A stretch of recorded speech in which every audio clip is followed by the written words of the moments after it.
welcome to The Spawn Chunks, episode number 285 for Monday, February 19th, 2024. This, The Spawn Chunks, is a podcast all about Minecraft, available across all major podcast platforms, including on YouTube. If you're enjoying the show, consider subscribing wherever you're listening to this. My name is Johnny, but the internet knows me as Pixelriffs, and joining me as always, playing jazz in Minecraft, is Joel Duggan. Hi, Joel.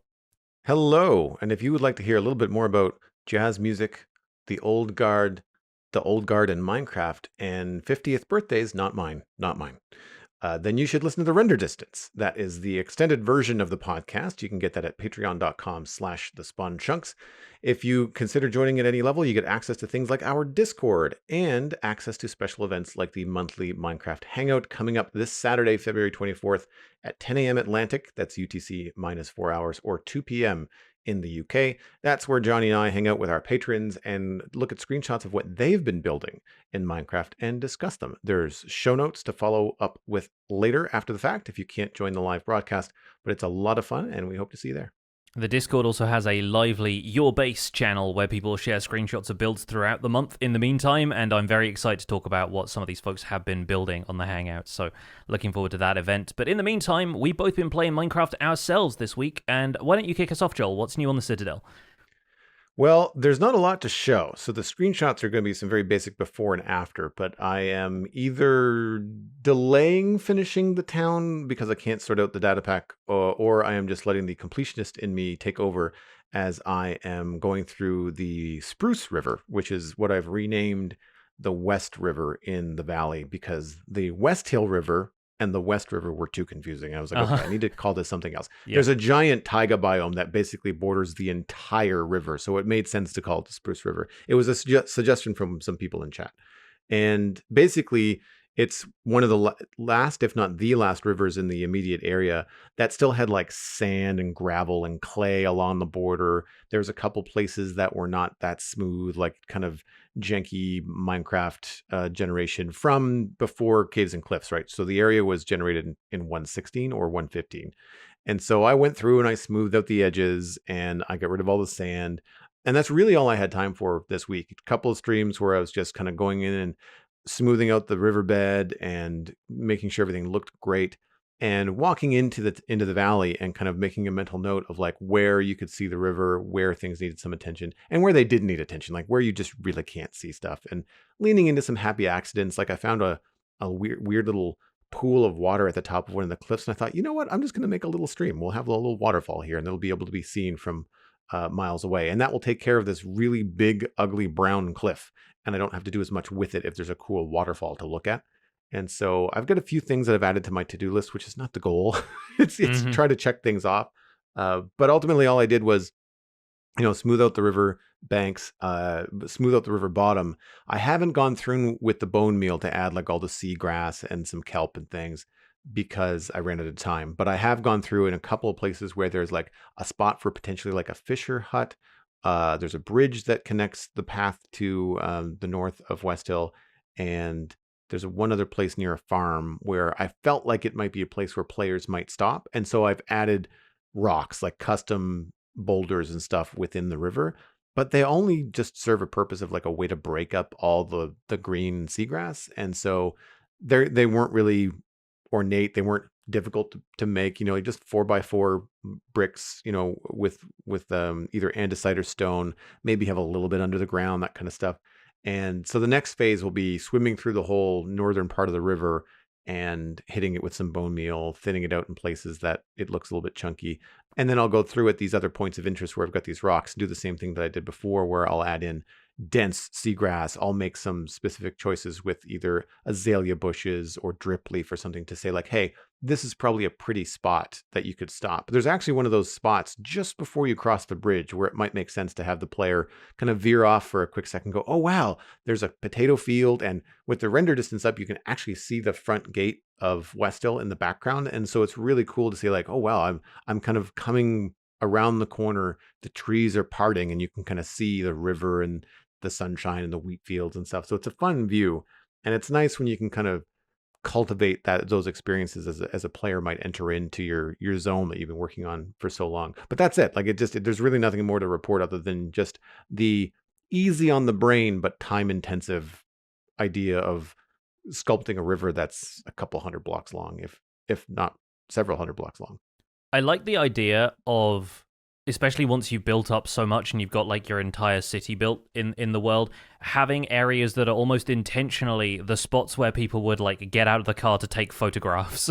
Or Right. I suppose Yeah. like for a period appropriate version, you'd have an artist setting up an easel there on the riverbank and like painting this as a landscape with the city sort of in the background. I like the idea of there being some nature areas sort of off the beaten path, but ones that feel like they've got a good composition of all of the elements in the scene that an artist would be drawn to. It's a fun way of looking at the landscape.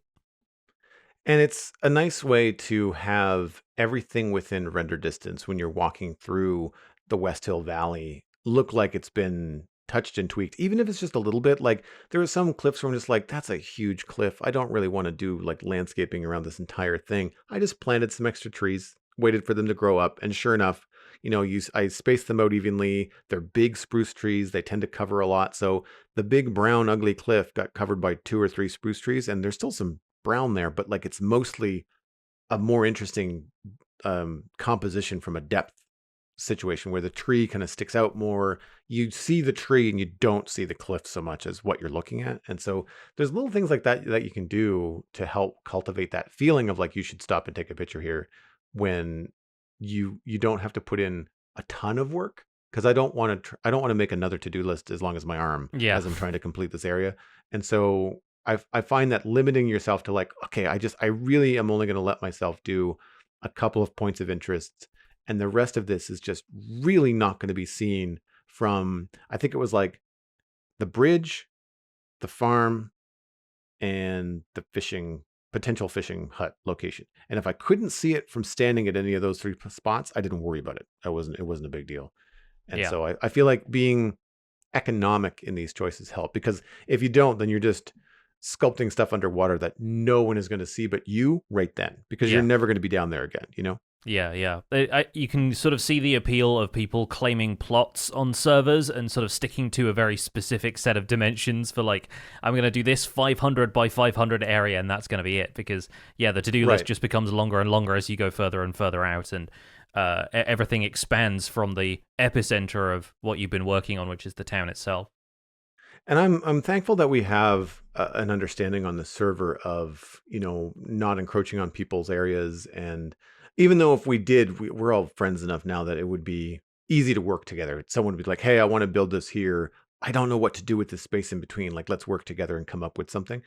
Because I was thinking about that watching a lot of the Hermitcraft episodes recently, where like they're all building on top of one another, essentially, in very different styles and ideas. And on one hand, that's always fun to see on a Minecraft server. It's very much the spirit of sandbox gameplay to me. Mm-hmm. But on the other hand, I know for me, that would kind of make my eye twitch. Like, how do I transition from a cyberpunk city to like a fishing village? And it's such a interesting problem. I say problem because it's a fun problem to have. And how do you do that? Like, how do you do that in Minecraft where it doesn't feel too stark? And I'm aware of how easy it is for me because I have no neighbors and I'm in control of this area. So like all of these decisions are made very quickly because I don't have to transition from my area to someone else's area. So Yeah, and you don't have somebody on the other side of the forest building a giant pixel art statue of something. Like there's not a giant Pokemon or a Mario sort of appearing in the distance. Yeah. Yeah. Although that's come into my mind as like it would be a fun zone to add to the Citadel, because some of our zones feel so serious. There's sci-fi, modern city, medieval fantasy, like everything has like it feels strict. But having a place where you could just build like giant cartoon stuff, I think would be hilarious. I'm not sure what you would call it, like uh, Wonderland or something along the lines of what happened in like Wreck-It Ralph, when they just went from video game to video game and it just really didn't matter. And then when they weren't in the game, all the game characters still kind of mingled amongst one another and there's all this stuff. I think it's because I built the Piranha Plant in Lego from Super Mario over the weekend. And like that to me just feels like that would be so fun and so recognizable. Such a bright, colorful, blocky build to throw into Minecraft. And if you had an area where people could do that, they could build something from their childhood or bring in something new, make a giant teddy bear just for fun. Like just that kind of stuff would be really silly, especially if you could turn it into something fun and functional, kind of like the SpongeBob village, where SpongeBob lives in a pineapple and Squidward lives in looks like an Easter Island head, like that kind of Hmm. stuff. And just Yeah. like make a teddy bear, but it's also a house and the belly button is the door. Like that kind of stuff would be just hilarious. But I don't know quite how to frame it yet as part of a zone on the server. And thinking back to, you said you'd been watching a little bit of Hermitcraft. I think Joe Hills has some stuff planned for this season where he's building an area that's based on a development in New Jersey somewhere, but he's planning on turning it into effectively like a season-long sculpture park that people can come and contribute to and build fun. kind of like mid-game artistic installations and sort of turn the central part into a museum sort of exhibit that's more focused on redstone and electronics and things. So there's some neat ideas out there, and yeah, it really is just about designating a space for it and finding a central concept to build it all around. It's like one of those Midwestern cross-country trips where you have to pull over and take a picture next to the world's largest ball of yarn. Oh yeah, all of the like roadside that attractions and stuff. Yeah, totally. Yeah, I can imagine For that sure. going throughout the server. You'd have like a road trip kind of trail where people just built whatever they wanted to, just like a giant lobster statue or something like along the You side laugh, of the road. but I live in Nova Scotia. That's a thing. Oh That yeah, I'm sure. exists. No, I'm pretty sure I'm citing from an example I've seen before. Yeah, so there's a whole lot going on. Well, I have a little bit of stuff in mind for what I'm building lately as well, but we're launching a new server on Saturday that I'm not going to reveal the name or the concept or anything yet. But that is where the build I mentioned last week, where I'm planning on building something based on Solstice 5, the animated short film with all of the sort of space technology stuff. I have started on that. I've started digging out a large area with diamond tools and no mending. So going back to discussions we've had previously about what we used to do back on Decidedly Vanilla, where we would bury tools because mending wasn't a thing, and so eventually tools would become too expensive to repair. And so around the area that I'm digging out, I've started to build monuments to the tools which will no longer be serviceable. So I got to the point where my first diamond pickaxe, which had Fortune 3 and Efficiency 4 and everything, was now too expensive to repair. And so I built like a stone monument out of all of the stone I'd been digging out of the ground, put the pickaxe there with the anvil that I'd used to repair it, because by that point that anvil was quite damaged as well, and started a new pickaxe and bits and pieces like that. We haven't opened up the Nether yet, and we're not going to until the first episodes go up. So far, getting XP has been a challenge, and let me tell you, spending 33 levels to repair a pickaxe was pretty intense when you are used to just getting to 30 levels and then going back down to 27 and building up 3 levels again, right? Right. So that's been a fun challenge and a fun way to sort of return to the old school way of playing the game and sort of appreciate the mending side of the game better. But obviously I've got that in Survival Guide, so Survival Guide, my tools are all mending, all netherite, and I don't need to worry as much about it there, especially since the latest thing I did in Survival Guide was build Nembon's Ender Mini Enderman farm. So that's what I did in Survival Guide most recently, and that's a very useful farm if all you want is XP and Ender Pearls, because having had the Guardian farm as my main high yield XP farm lately, I just get tired of using Guardian farms because they produce so many drops that I'm not actively using Prismarine blocks yet, so at the moment I'm not using them for anything other than Sea Lanterns, and just taking damage constantly as you're using the farm sort of wears on me after a while. And so it's nice to have a farm where you can just go and mindlessly click and gain tons and tons of levels without really having to do a whole lot. But yeah, that was the contrast of that and this new server where I've basically been fishing and smelting copper to get XP, because at the moment we don't really have any ways of getting XP farms other than a couple of people I think have found spawners by this point. Just out of curiosity, do you have to build that Enderman farm out of leaf blocks? Is that part of the functionality of it? Like they can't teleport to leaf blocks? Is that the thing? No, I mean, the blocks need to be transparent, so glass would work just glass as would well. work. Okay, cool. Yeah, the reason I built it out of leaf blocks is that it's easy to just acquire a huge amount of them very quickly. And I can get plenty of glass now. I can smelt up some sand or buy it from librarians now that I've got my villager trading hall all done. But I also like the green against the purple of the void. Like, it's something that makes it very easy to see from a distance, and for aesthetics, some people might not want it to be as visible as it is, but yeah, it's nice and easy to bridge out with a bunch of leaf blocks because you can get them in such large quantities so easily. And especially with hose having silk touch, I can just like carve away at a couple of trees, not worry about the tools taking damage at all. And I bridged out there with some flowering azalea, and then just use regular azalea leaves for the rest of the farm. And when we had Nembon on the show, actually, he mentioned that this farm had broken for a lot of people and that he was switching more to a, look at the Enderman to aggro them kind of approach. And I think it is really just that the Enderman can punch anything in the vertical range of their hitbox now, where previously they could only really attack stuff that was by their legs. And so the Endermite just needs a bit of repositioning, and the farm just still works perfectly well. So if anyone was worried about that after Nembon's episode where he came on the show and mentioned that, don't worry. It does seem to work perfectly fine as far as I can tell. You just need to be a little bit more precise about where you put the Endermite, and everything works fine.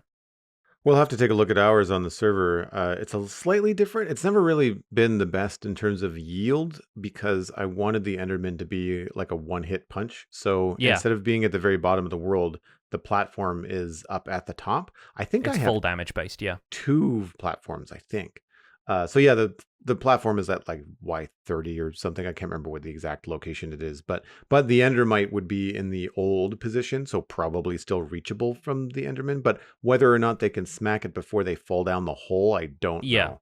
So I'll have to keep an eye on that if we ever go back to returning it. But even as it's designed, which was a design that Nembon had put out at that time, I think, as an alternate, like it's not going to be as fast as the lower platform, but it's going to be fast. I don't find it fast. And so I feel like either I've done something wrong or I just need to reconsider everything. But the one thing that I did know about it was we made it out of glass, magenta glass, to kind of make it feel very Enderman. It matches their eyeballs. But I also had to put a lot of like double stacked carpet nearby so that they couldn't teleport to different platforms. That was a thing too. Yeah, that's what I've got around the outside of the farm and where the Endermite is, just to make sure that everything's kind of teleport free. Right. And I even ended up with a couple of situations where I was leaving the farm and the Endermen were following me down the path of leaves because they would just warp to the nearest available leaf block. But it seems like they don't do that the rest of the time. And honestly, I think the old-style Enderman farms, while they are still good, were invented before Sweeping Edge was really common. And now that the Sweeping Edge enchantment lets you deal tons of damage to a group of enemies, those Endermen die in like 3 hits from a netherite sharpness 5, so it's really not especially slow to kill them, even if they don't take any damage before they end up in the farm. So honestly, just for the rates that you get from it and killing them in 3 hits, I think it's worth it over the full damage designs just for the sheer amount you spawn.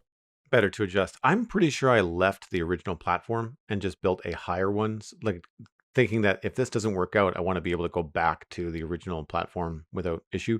So I might have to make that adjustment. Right now, we just use the gold farm in the Nether. It suits 2 purposes. Like you talking about not using the drops from your guardian farm. We use the gold drops for golden carrots and stuff. Yeah, absolutely. So. Yeah, I think if I was in a position to build a gold farm yet, I probably would, and that'd be okay.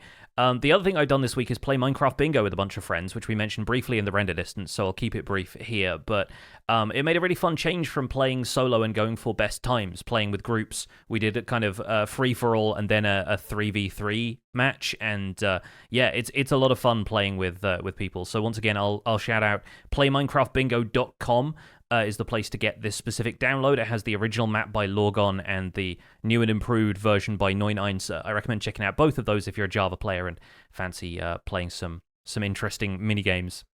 But in the meantime, we'll move on to the news, because Minecraft Java Edition Snapshot 24W07A was launched this week. It was published on February 14th, so happy Valentine's Day to Minecraft, I guess.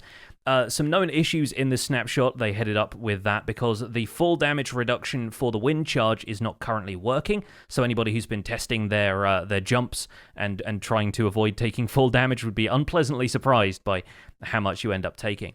Otherwise, though, in experimental features, they have introduced the Bogged, a new variant of skeletons that shoot poisonous arrows. The Bogged are faster to take down than normal skeletons. They have 16 health instead of 20, and they attack at a slower interval than regular skeletons, attacking in 3.5 second intervals instead of 2 seconds.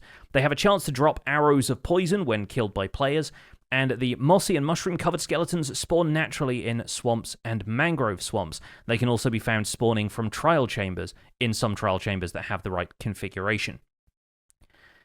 Changes in 24W07A include that hoppers can once again pick up items from beehives and bee nests, following the change last week that meant other full blocks can prevent hoppers from picking up blocks through them.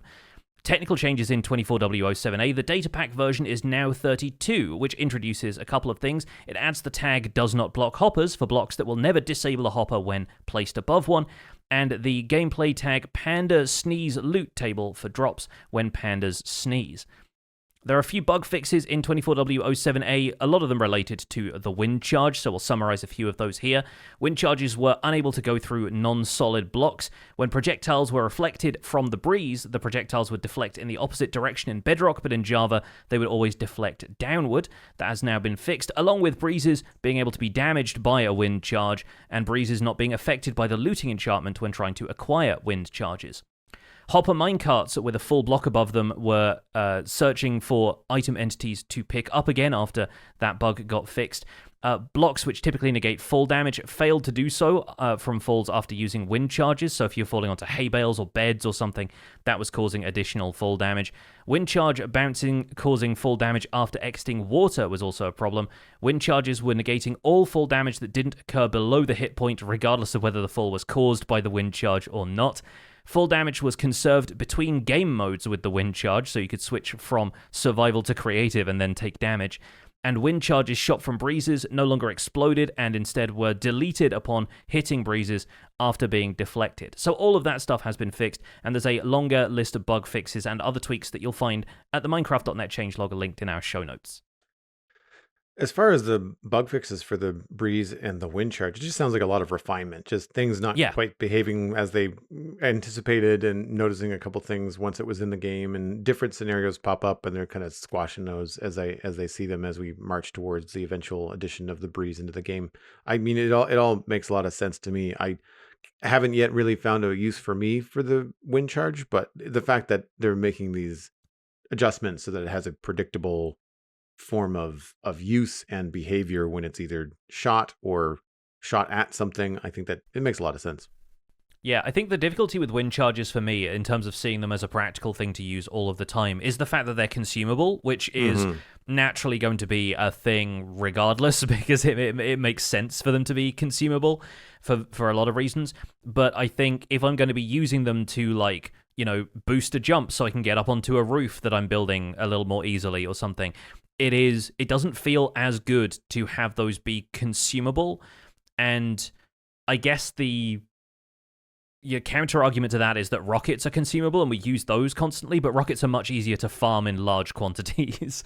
And maybe once the wind charge is added to the game in the full release, and once I've found a trial chamber and gone through all of that, then I'll start to evaluate whether or not I find wind charges something that I will want to keep around and will feel kind of indispensable to gameplay. But I think there's still plenty of ways around using them at this point. It's just whether or not they feel fun to use is going to determine whether I end up using them or not. And so I think these refinements are good for the purposes of making them a fun and intuitive and overall interesting experience for the player. I was thinking about this the other day when I was at the gold farm, which we activate with a snowball. Like, you throw a snowball at a piglin, zombified piglin, and anger them. And I'm so good at it now because I go there so often that I can use one snowball. I know right where to aim, and I almost always hit the culprit.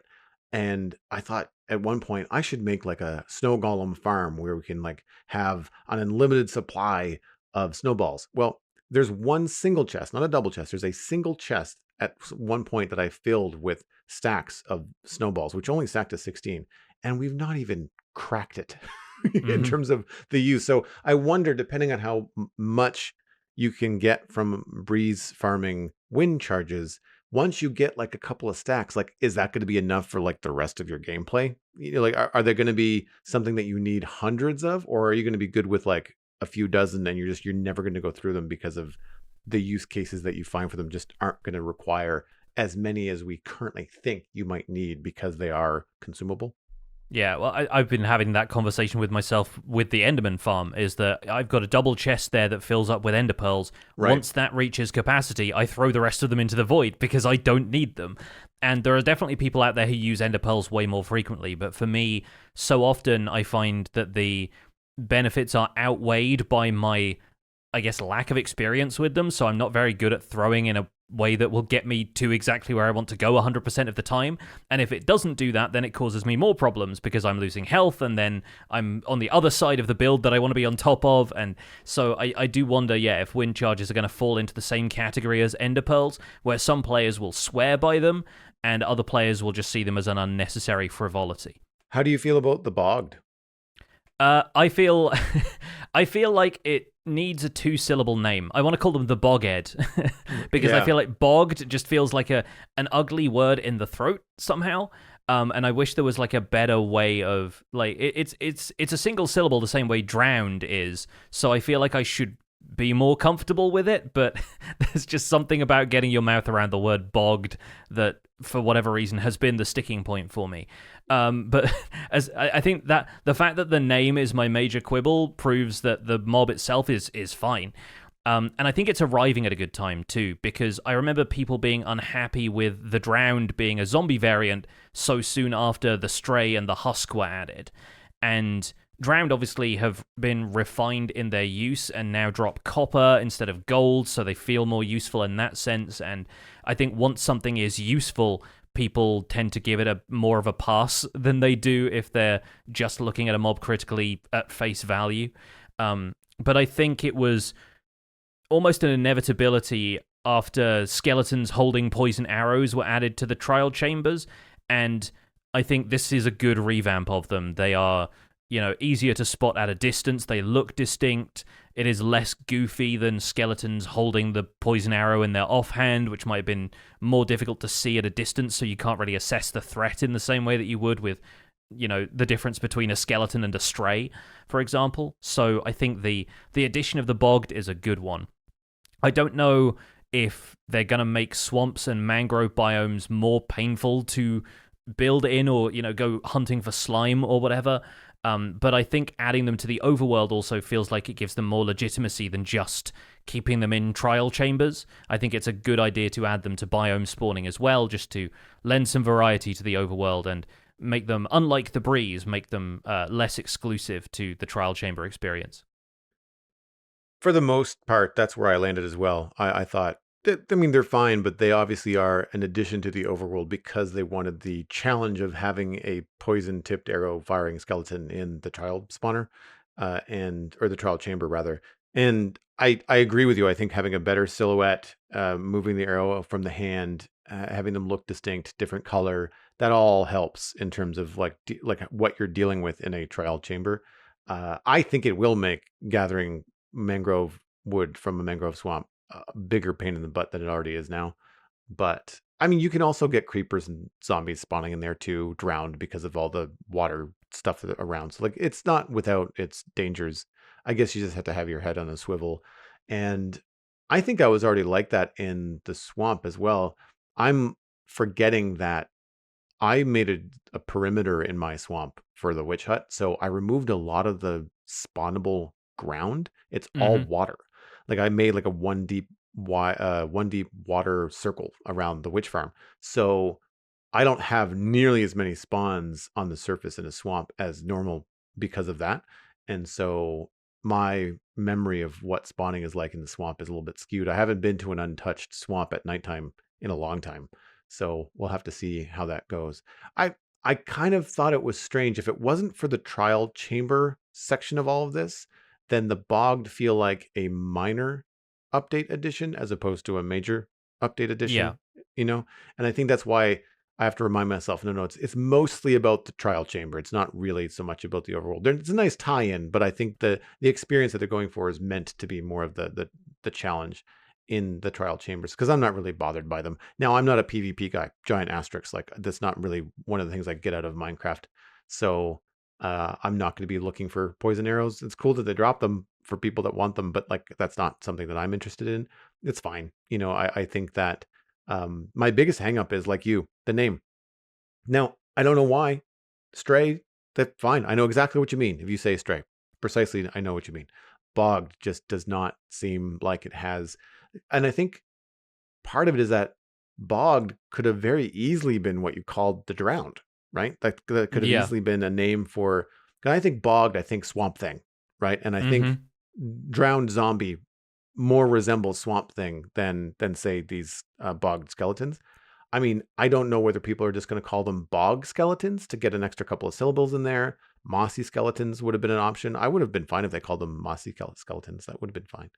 I believe that's what the skeletons in the jungle levels of Minecraft dungeons were, because they used to shoot poison arrows at you as well. So that may be partly where the genesis of this mob has come from.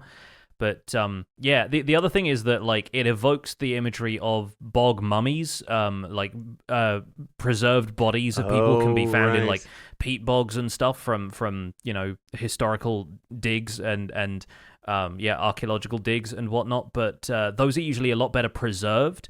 It varies, I suppose, and so the fact that they are skeletons coming from bogs feels more like they should be zombies for that reason. Like, there should still be some remains there beyond just the skeleton. But then obviously this is Minecraft, and it's a good reason to put them in a biome that hasn't seen much love yet, especially with the crab not having been part of the mob vote, and so mangrove swamps not getting any other additions. It's kind of a neat thing to add them to mangrove biomes to spice up the biome a little bit.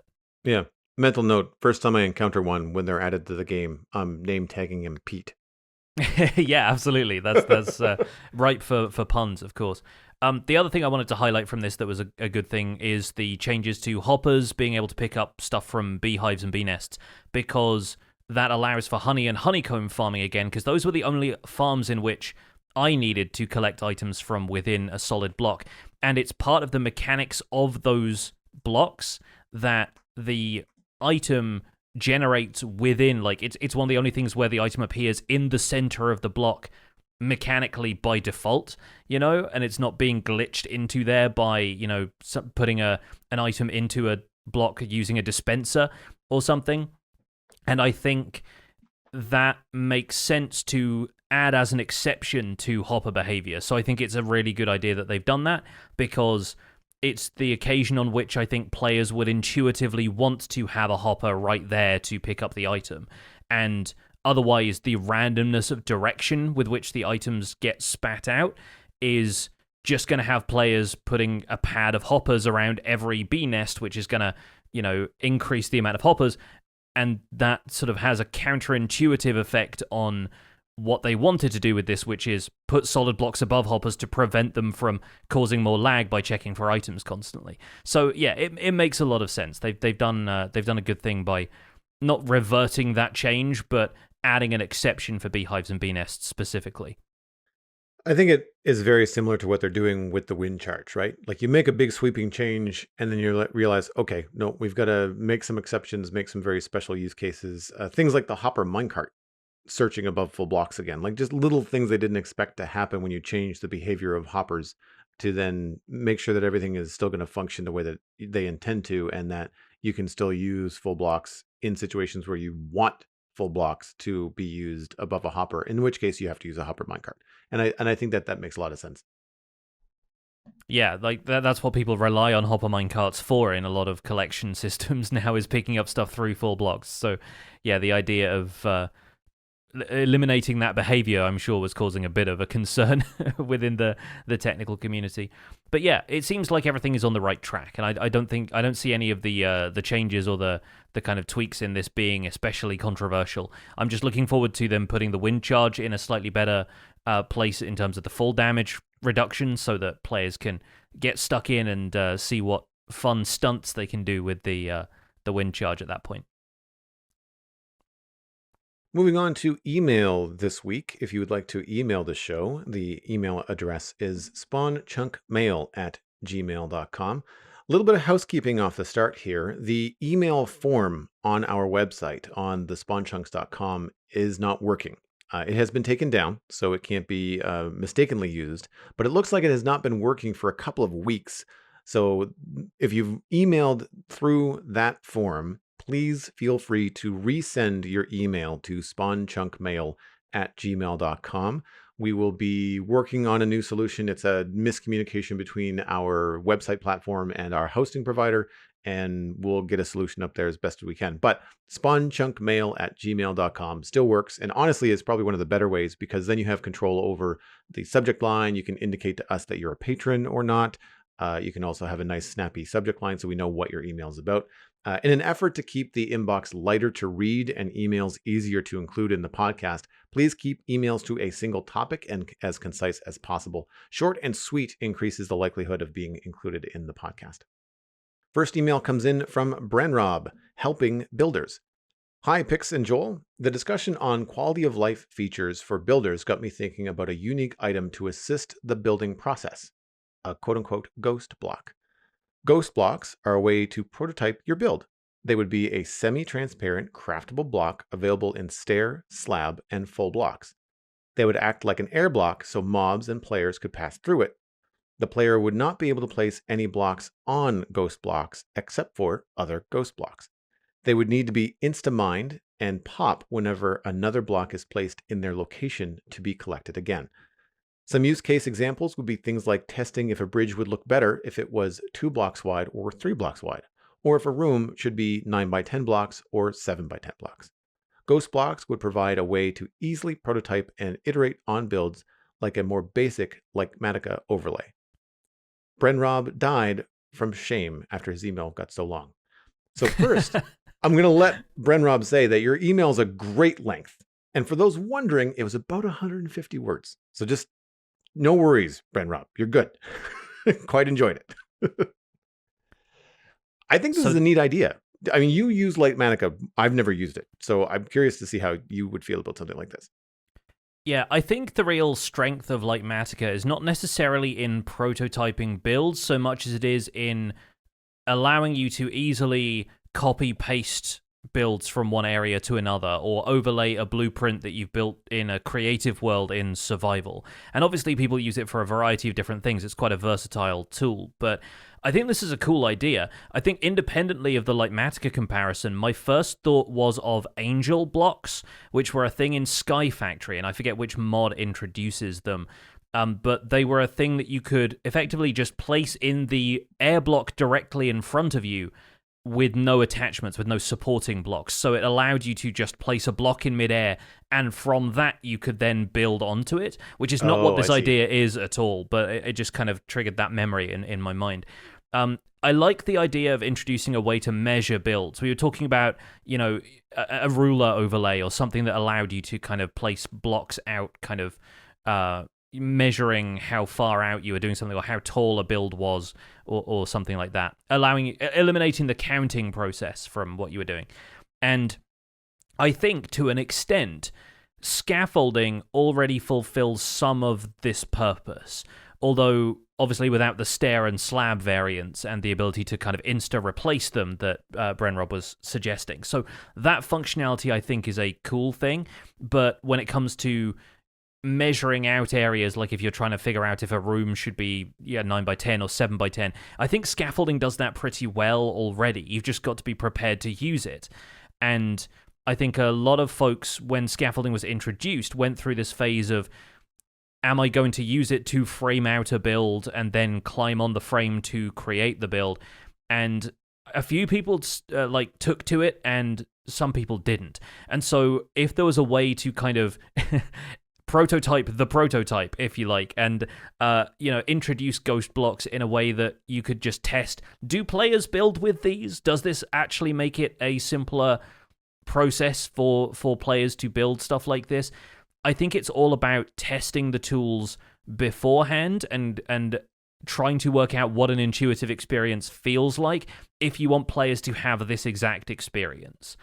And beyond that, I just wonder, if it was a ghost block, then how do we craft it? How is it then crafted into variants? Can you imagine the player at a crafting table trying to carve a ghost into a specific shape? Right. And I'm not sure what the crafting path would be and how you would justify this transparent, very kind of ethereal block still being something that we could interact with physically for the purposes of crafting, but not for the purposes of building. And so I think it runs into a couple of like immersion breaking or kind of physics defying problems, which shouldn't necessarily be the biggest concern, considering that physics is already kind of optional in Minecraft. But I do wonder if some of that would feel a little bit weird in the keeping it intuitive side of the experience. Yeah, my brain went to more of a creative tool than a survival tool, but I mean, survival tool is where you want this anyway. But Yeah, I could see something in creative where you just have this space block or area block, whatever you want to call it, ghost block, where if you put it down and every time you put it down, it would have a new number on it, like 1, 2, 3, 4, 5. Like that would be really cool for counting. You just kind of hold the button down and just travel left, right, up, down, and it would just count from the original block. That could be interesting. But I feel like, with the exception of the horizontal reach of scaffolding being so limiting, that's the only thing that keeps scaffolding from basically being this already. Because I've used scaffolding. That's where my brain went. I use scaffolding to double check the height of towers. I did it most recently when I added the extra tower on the keep in Westhill. I was constantly adding 5 or 10 scaffolding blocks, then backing up to the other side of town to go like, is that tall enough? Is that gonna be too tall? Do I want it to be like, where do I want the ramparts to be? All this kind of stuff. And it's very helpful to do that with scaffolding and not have to pillar up one block at a time. You can kind of sit there at the bottom. You can sort of count if you have a very specific number of scaffolding blocks in your inventory already, and you don't have to count. You know you've got 60 in a stack because you removed 4. So you know if you place them all, then it's 60 high from where you're standing. That kind of stuff is helpful, but not quite in the way if you wanted to do a bridge, because scaffolding then becomes not as useful. So for those situations, I use something that's very easily removed, often dirt, something I have a lot of in my inventory. I tend not to use grass just because it tends to grow over the landscape and then you can't see where you've built something.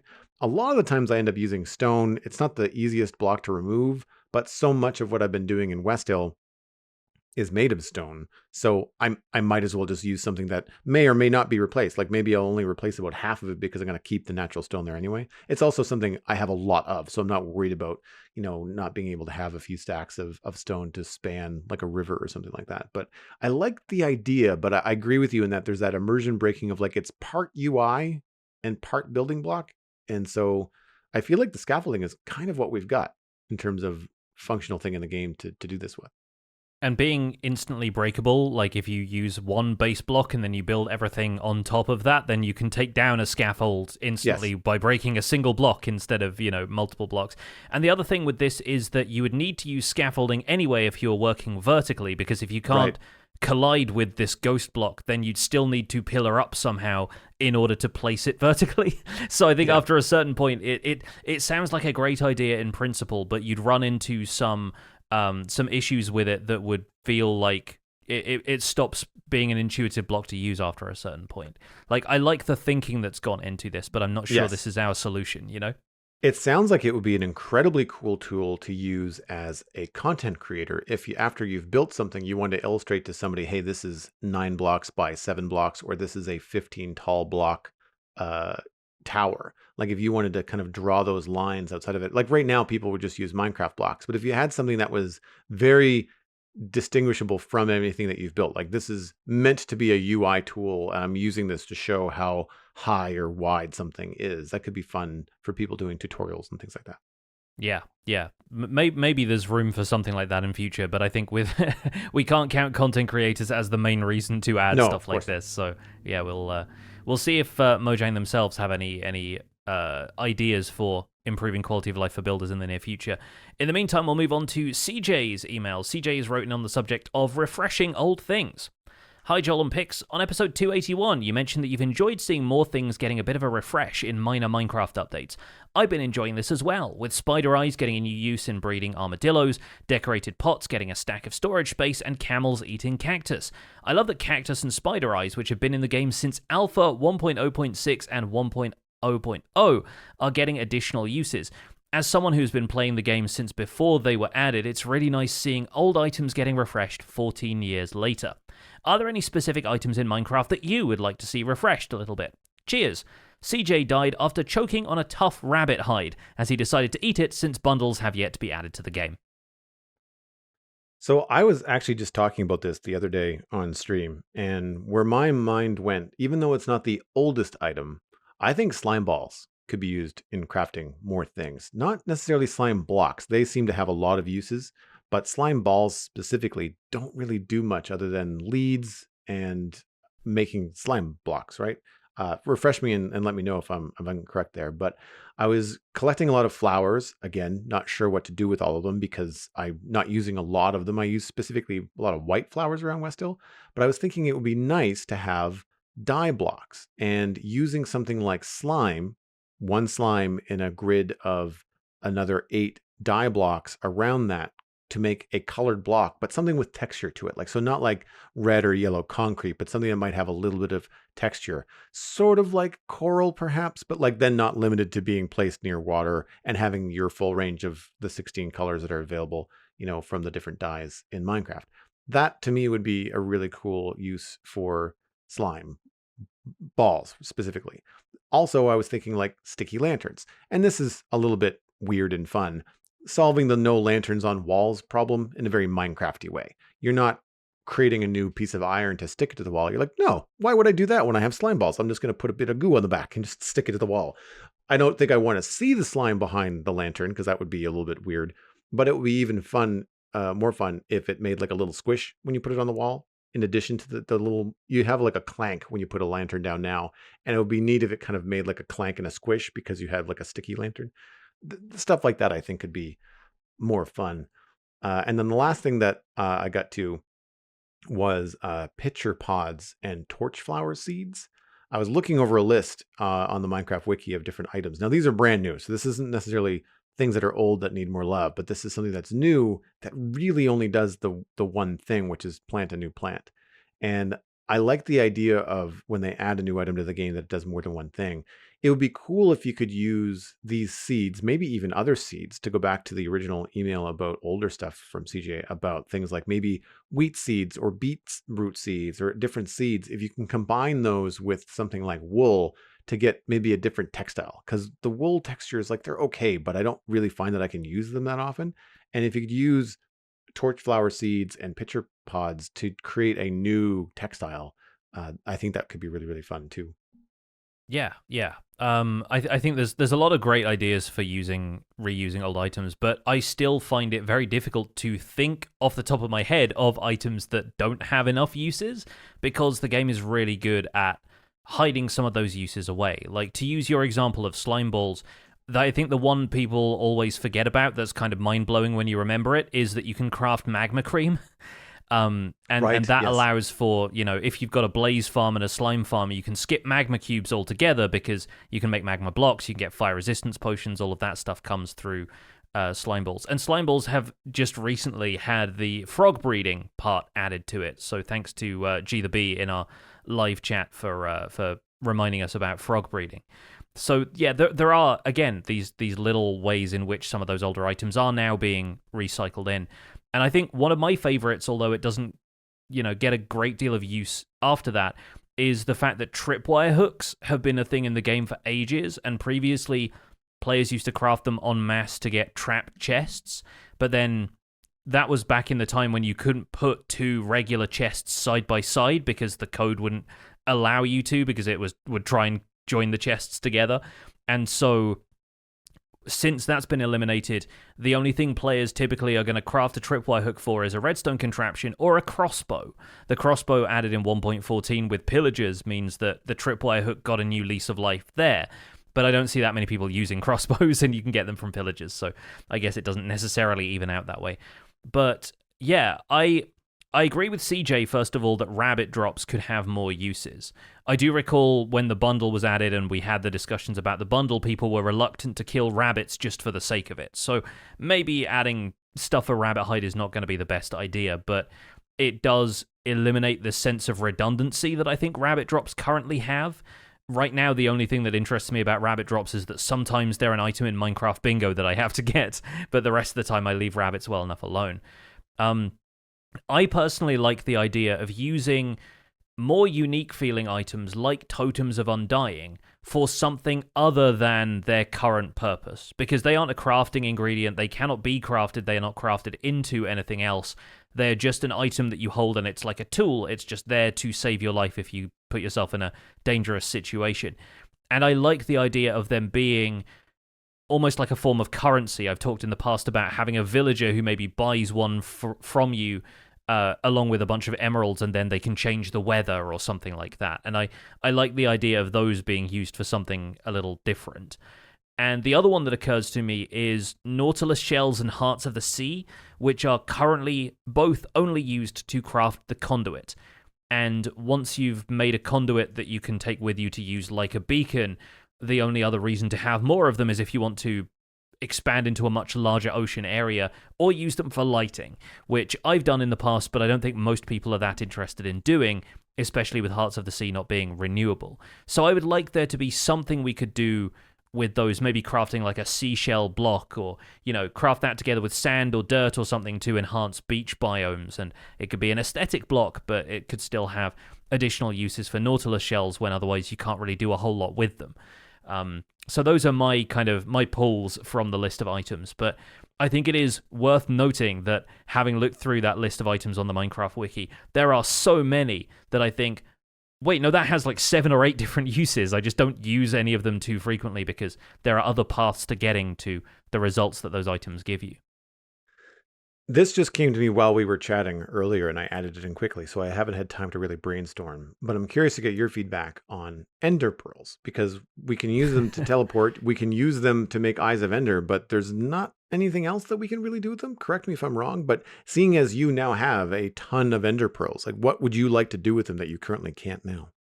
I don't know what you could use ender pearls for. I think the most common modded use for them is that you make like teleporter blocks, right? That sort of allow you to get from floor to floor in your base using almost like an elevator. And I don't know what I would use ender pearls for other than their current uses, because their current uses feel so intrinsically linked to the item. Like, it's an item that allows you to teleport in the same way that an enderman does, almost. So it's hard to think of an item that respects that use of ender pearls and the sort of physics defying properties that you think of those items as having, without either making ender pearls obsolete or, you know, fundamentally changing certain mechanics. Maybe it was if it was something that you could link to a very specific place, like if you could guarantee that you teleport to a specific block, then that would be an interesting one. But right now I'm planning to use most of the ender pearls to craft Eyes of Ender and then make a lot of ender chests, because I think of ender chests as compact obsidian storage after a certain point, because you can always break them down again into 8 obsidian if you're not using a silk touch pickaxe. So that's a way of mass storing obsidian and also making sure that you're never going to run out of ender chests. So that's something that I usually think about with Eyes of Ender. But then, yeah, the ender pearls themselves really don't do a whole lot other than the teleporting thing. I just think the teleporting mechanic is relatively unique in the way that it can be controlled with an ender pearl, unlike a chorus plant, let's say, where you can eat the fruit and it teleports you randomly. I do think it's strong enough to let the item stand on its own for now, but who knows? There could be more uses for it in the future. I went down the teleportation route as well, but I was thinking items, like a dumbwaiter in your base, take like shooting items from one position to another as opposed to the player. But I mean, like that can already be done with hoppers, and it does. Like, it's not a teleportation; it's not instant. But I thought it would be an interesting solution in the Nether where you can't use water to move items around like you can in the overworld. That Yeah. kind of stuff could be cool. The other thing that could be neat would be using it on armor trim. Do we have a purple armor trim? I don't know if we do. Purple armor trim. I mean, are you using a resource pack that turns ender pearls purple? Because ender pearls are by default they're Well, they're like green. Yeah, the green. Yeah, yeah, that's right. yeah, I am using a texture pack that turns them purple. You're right. yeah. The purple armor trim is amethyst. So yeah, you get that, and there is an eye-shaped armor trim that you get from the strongholds. So right. you can kind of tie the two together, but yeah, it's an interesting one. I think there's room for expansion for a lot of different items, and that's perhaps why they are more sparing about adding new items to the game these days. But I do wonder if, a few years down the line, we'll be seeing a bunch of new crafting recipes coming to something like the wind charge after that's been, used by players for long enough that it feels mundane in its current uses, Yeah, I could see some fun, like maybe not as practical as some of the other things we talked about, but brewing a potion out of an ender pearl, like what does that do? Like, does it teleport you like a chorus fruit plant, but farther? Is it more dangerous? Is it more random? Like, but then could you make a mini game out of that? Like where you're just leaving it completely up to chance as to where players are teleporting around your game board, and maybe they die, maybe they don't, maybe they survive, but it's just pure luck because they had to drink 3 of these potions to get across the map. On a trial. I don't know. There's stuff like that I could be fun, but I think mostly because of the builder in me, like when I think what could an item be used for, my brain goes new block. Give me a new block, kind of. Or even, I mean, I would be happy for 2 reasons. A new block made out of ender pearls. One, you could store ender pearls a lot more efficiently, right? If you could condense them into blocks, and then if that then allowed you to then uncraft them into ender pearls later on, similar to what you were talking about with ender chests. But that's normally where my brain goes, would be new blocks. Next email comes in from Sage, Vaults and Trial Chamber Construction. Hi, Joel and Pix. The new vault block is a great way to make trial chambers enjoyable for more than just first players to find them. But I think the fact that the trial chambers are built largely out of copper runs counter to this idea. Normally, large amounts of oxidized and waxed copper blocks require plenty of work to obtain, but the trial chambers somewhat trivialize those systems. Players who want lots of copper blocks will be incentivized to tear the chambers apart, leaving the combat challenges and loot rewards intact, but not the fun environment they are housed in. One suggestion I have to fix this would be to add another common stone type for the trial chambers to be built out of, perhaps a nice set of blue stone bricks like the microcline from Dwarf Fortress. It could also generate in the world similar to granite, andesite, and diorite. Sage died from bee stings while harvesting wax from his copper blocks. I do wonder if there's a new set of stone, like blue stone bricks that the trial chambers are made out of, people are just going to go and get those as well, right? Like if that's the place that you find them in large quantities in the world, people are often going to try getting that instead of mining out a vein. So I think changing up the palette of trial chambers is not necessarily the answer unless it's mundane blocks that we're already used to, But I do see the point here, which is that yes, players are going to tear apart the environment of trial chambers, and it's going to leave it effectively like a stripped out area with just tough blocks or deep slate or whatever around it, and you're not going to have a coherent environment in which to test that. But I think that's down to individual play style, right? Like I think there are players who are going to want to do that, and if you don't want them to do that, if you're playing together on a server, then that's an agreement that you have to come to as a server. Don't strip out the trial chamber until we've all had a chance to run through and unlock the vault. And I think that sort of that comes down to communication more than it comes down to the gameplay team having to make concessions to individual players' playstyles. I think they've already talked about wanting the trial chambers to be a destination for people to go and get copper because people don't always like letting copper age and having to go through that whole process. So I think the decision to make them out of copper blocks is fairly deliberate, and they will have taken that into account in people's playstyles when they designed the rooms themselves. And I think that, we have to wait to see how often these are going to show up. And if they change that, or if it seems to be something that's abundant, then like you could just designate, as you said, on a server, communicate with your friends and server mates. Say, all right, everything's south. Just don't mine those ones, and leave the ones to the north for the people that want to mine them out. And that way people can know where to go rather than at random thinking you're going to run into a trial chamber and then having, after a few blocks, realize, oh crap, someone's already mined out all of this and maybe hasn't finished it. So there's like a bit of a, bit of a false herring, right? I mean, on a single player world, like, I mean, you can do whatever you want. You can destroy it if you want. You can keep it if you want. And so I think that the conversation there is kind of moot. But I agree that if they made them out of something else, it would be the exact same problem. I don't think that would be that useful. But I've not played Dwarf Fortress, but from what I can tell, the microcline is like a light gray blue, I guess. Mm-hmm. And I mean, I'm team blue stone blocks. So if we get team blue same. roof tiles, then I'm on board. But Tough already has a bit of that going on. So like they kind of already did that. You have Tough variants that you can go and get. And I mean, you could make those Tough variants out of your own Tough if you wanted to as well. So in that light, because they are made out of existing blocks in the game that you can get elsewhere, it means that the argument for, if there was a big back and forth on a server saying like, well, we want to destroy the trial chambers for the blocks and we don't, then the argument there is like, well, you have other ways to get copper and Tough. You don't have to destroy a trial chamber to get them. And I think that's important. If the blocks that the trial chambers were made of were the only places to get them, then they would 100% be mined out for those resources. I think Sage also said that they would want this new block to spawn in the world just like diorite and granite and stuff. So I don't want to mince words there. But yeah, I think that it would be a cool way and a cool spot to add those blocks, but they would be more than likely stripped out the moment that people found them.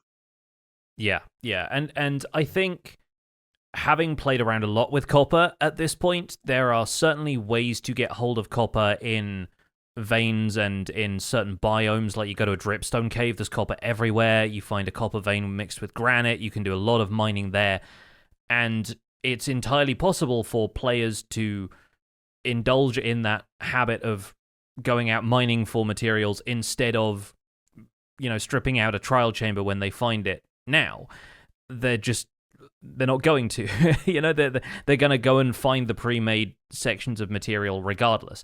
And nobody is going to a stronghold specifically for stone bricks, but they might go to a stronghold specifically for bookshelves.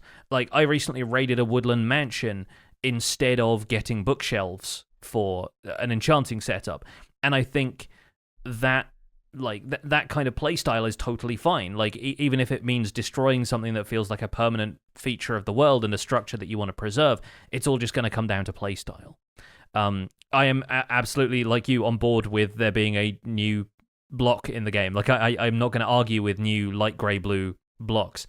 And like you, I've played Dwarf Fortress, but I didn't get far enough to be familiar with this kind of material. But yeah, I think the idea of varying trial chambers and that kind of stuff sounds like a cool idea for the future, and maybe a cool idea for some player-created alternate structures, in the same way that some mods will add like alt jungle temples or desert temples. But I think for now, at least, it's just going to be exciting for players to have another way of getting copper if they find that more convenient. Moving on to our last email, this one comes in from Hibiscus with the subject of a nether structure. Hi Pix and Joel, listening to do episode 281 and the email about nether structures piqued my interest. I am that person. I love playing Minecraft as a nether-only survival challenge. I love the idea of taking on the challenge to thrive in the dying wasteland. I've been into it ever since 1.16 Snapshot started coming out, but after a couple of weeks playing it, it becomes obvious it has some big flaws.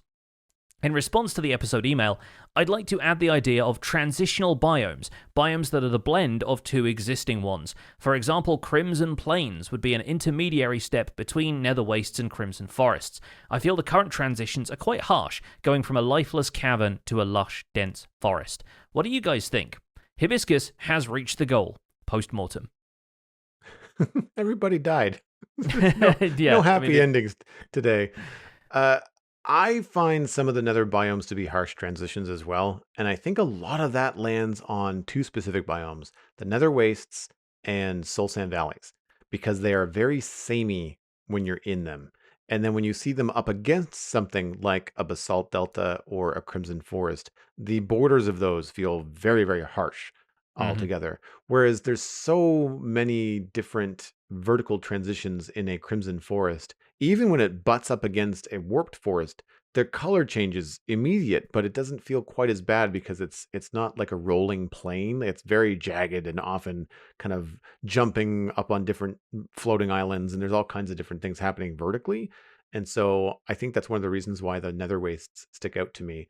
I also think that nether wastes are a bit too large. You could probably argue that soul sand valleys are also pretty large too, and too frequent. So I like the idea of having this mixture of a crimson forest into a nether wastes and calling it like a crimson wastes. However, I think that you still need that reprieve for players that don't want to spawn into the nether and immediately be run at by hoglins. So Yeah. if you've got these variants of, say, nether wastes with the other biomes to act as kind of like a transitionary biome, I think you have to have like the playing mechanics of the nether wastes, but then the aesthetic visually of the other biomes you're trying to blend, so that if you do finally not open your first ender portal, not ender portal, your nether portal into a basalt delta, you're finally in a nether waste where you're relatively safe, on your first steps into the nether. Then it'd be good if you didn't have yet another side go, oh, but it's a crimson waste. So now there's like piglins and hoglins and stuff everywhere.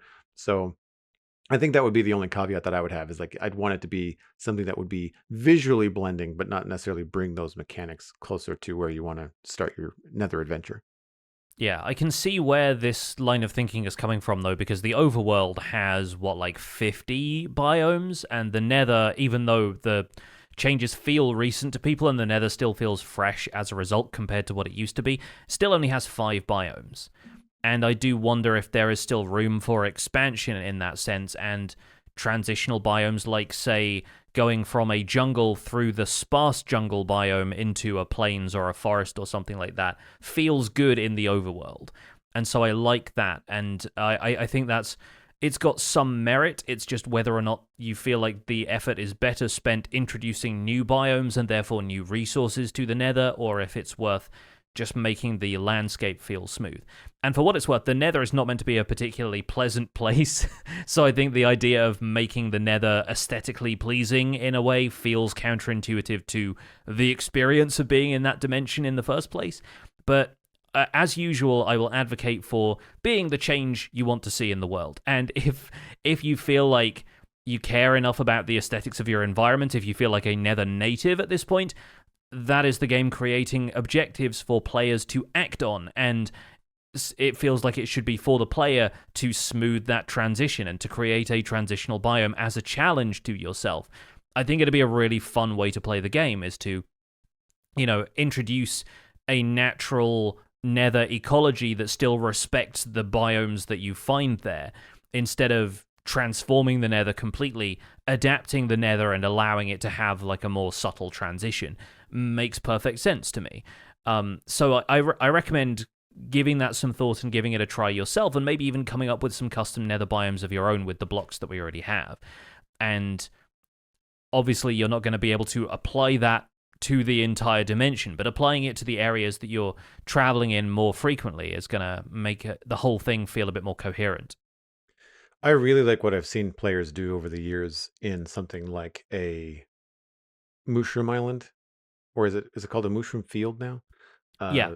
Where they take the warped and the crimson foliage, probably just because mushrooms and mushrooms, you kind of like bring those two together in your head, and then they create their own biome in the overworld with some of the resources that they have in the nether, but without all the danger and without some of the things that they don't like, and then it's custom, so it's better blended, and you can have overworld trees and different stuff mixed in there.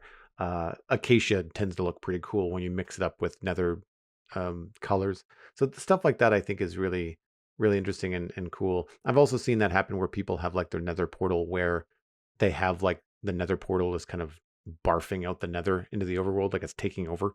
And so they do like crying obsidian and lots of magentas and purples and blacks and stuff, and try to ripple veins of corruption coming out into the overworld. And I think you could do the reverse too. Like you could take your portal in the Nether could have the overworld bleeding into it and having that be a transition. Like, what does another desert look like besides the Soul Sand Valley? Like, what if it was real sand? What do you use concrete powder instead? Like, is it all purple sand?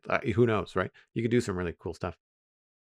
And by doing that, you also make your Nether hub or whatever sort of Nether portal network you have more intuitive to use, because it's really obvious which biome you're stepping out into if you have some of the foliage from it and the terrain around. Yeah.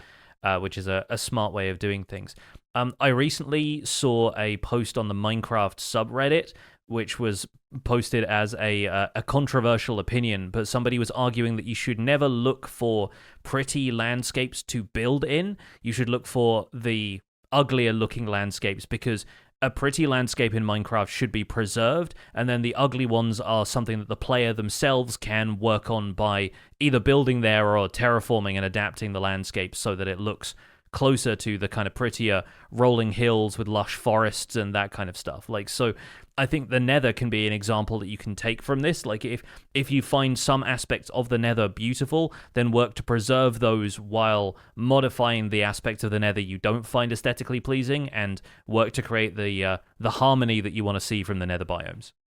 But I think that's where we'll leave it for today, folks. Food for thought, maybe. Thank you so much for listening to this episode of The Spawn Chunks. You can find more information about the show and links to some of the stuff that we've talked about today at thespawnchunks.com. The music for the show is composed by me, and The Spawn Chunks is proud to be a listener-supported podcast. If you get some value out of the show, why not consider putting some value back in? You can visit patreon.com/thespawnchunks to join our community, where pledging at any level will get you an invite to our patrons-only Discord chat. You can listen to the show live when we record it in Discord every Monday, and our monthly Minecraft audio hangout is coming up this Saturday, so you can join in with that and let us know what you've been up to in Minecraft this last month. We currently have 320 patrons, which is up 3 from last week. Thank you to the 3 of you for jumping on board. And special thanks go out to our content engineer patrons, Hunter555, Jumbo Sale, Mindtrip Media, Party Voyager, and Yitz. Thank you for your support on this episode. Sharing the podcast with your friends is the easiest way to support the show. You can find us at The Spawn Chunks on social media. New episodes are available on Mondays on all of the major podcast platforms, including YouTube. Email the show at spawnchunkmail@gmail.com. The RSS feed is linked at thespawnchunks.com, and the Patreon-only RSS feed is on the Patreon page. That's where you can listen to the Render Distance, the extended version of the podcast. My name is Johnny, but online I go by Pixelriffs. You can find most of what I do at youtube.com/Pixelriffs, where the Minecraft Survival Guide is currently in its 3rd season. I stream 3 days a week on Twitch, where I do behind-the-scenes work for the aforementioned YouTube series, and I'm the voice of the unofficial Hermitcraft recap, which you can find through a quick YouTube search. Aside from that, I'm at Pixelriffs on both Twitter and Instagram. Joel, where can people find you online? Everything that I'm doing online can be found at joelduggan.com. That includes the Citadel Cafe, my other podcast about sci-fi and fantasy entertainment. I'm Joel Duggan on social media and Joel Duggan on Twitch, where I stream Thursday through Sunday, mostly building on the Citadel Minecraft server, but the Friday LEGO Let's Chats have returned. So tune in on Fridays for LEGO, and the rest of the time I'll be working on Wesel. Thanks for visiting The Spawn Chunks. The world outside is infinite. Do you believe in ghost blocks?